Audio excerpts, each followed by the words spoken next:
God gave his very best. We are called to reflect that and give our very best. Are we giving our very best? What did he give? More appropriately, who did he give? His only son. So this speaks to generosity as a sacrifice. When it says that God gave his son, it implies that his generosity cost him something. And if we're going to reflect God, our generosity should cost us something. There has to be a real effort, a real true involvement, not just our heart, but our actions, because just as God's generosity cost him the sacrifice of his son, we need to model that. What are we bringing that it's going to be an inconvenience? It's going to cost us something. Let's go to Romans 8:32. Romans 8:32. Just after the Gospels and Acts there, Romans 8:32.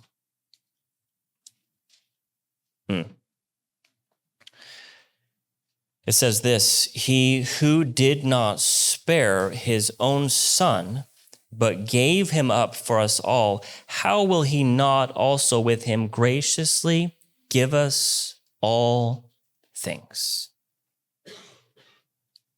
How will he not graciously give us all things? This verse begins by emphasizing the magnitude of God's generosity by giving his son. He did not spare his own son. God's generosity has no limits. And it reminds us, I hope it reminds us, I pray that it reminds us that this isn't just this transactional thing. No, he freely gives us, motivated by his love, a gift that flows from his nature. And it didn't come without pain or cost from God. It did not. I mean, this cross was a place of unimaginable suffering for both the Son and the Father, yet he willingly gave to us at a cost so great to him, at the cost of his own Son's life. And this should cause us to reflect on our own generosity. Do we give out of ease? Do we give out of comfortability? Or are we willing to go to a place that my giving, my generosity is sacrificial? And so here are, just to wind us up, practical thoughts on this. God gave his very best. We are called to reflect that and give our very best. Are we giving our very best? If you haven't given your very best, that means it's going to cost you something. It's going to cost. Giving our best should cost us something, okay? But also understand this. His word declares that he's going to graciously give us all things. When you give sacrificially, let's say this week, practically speaking, you have $100 left in the bank account. Okay, you got to buy some groceries. Power bill is due. And you got just enough to get some mac and cheese and pay your bill. But you run into somebody, can't afford food, can't afford their power bill. What do you do? What do you do?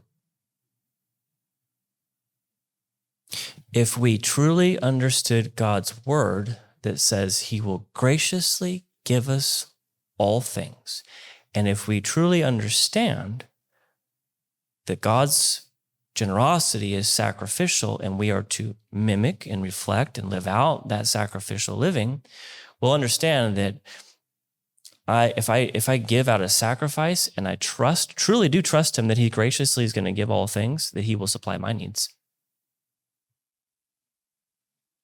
He'll supply my needs. I'm going to test our faith in this. Would you believe that if you gave $100 that you believe you need, that God would, out of a sacrifice of generosity, would supply what you need? His word declares that it will. He will. He gave his son. He called us to be a generous people after who he is as a generous God. I just challenge us in this to think out of getting out of our own selfishness and our own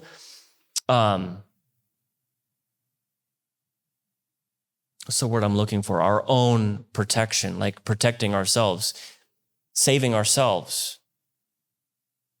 To be able to, selflessness, out of our own selfishness, to think about somebody else out of a faith that when I give generously, God will supply what is needed. He will supply what is needed. It's a test of our faith. It's a sacrificial giving. It moves beyond this convenience to inconvenience. It moves along from a place of trust in ourselves that I have what I need to do what I need to do to an ultimate trust in God that he will supply seed to the sower, that he will graciously give what is needed. God, I've heard it this way, God doesn't want us to be a dam that stops the river from flowing. He wants us to be a conduit to allow that river to keep flowing. And so when he gives to us, we don't hold, we have an open hand to give so that he can continually provide that river to flow through us. He's graciously going to give us all things in this.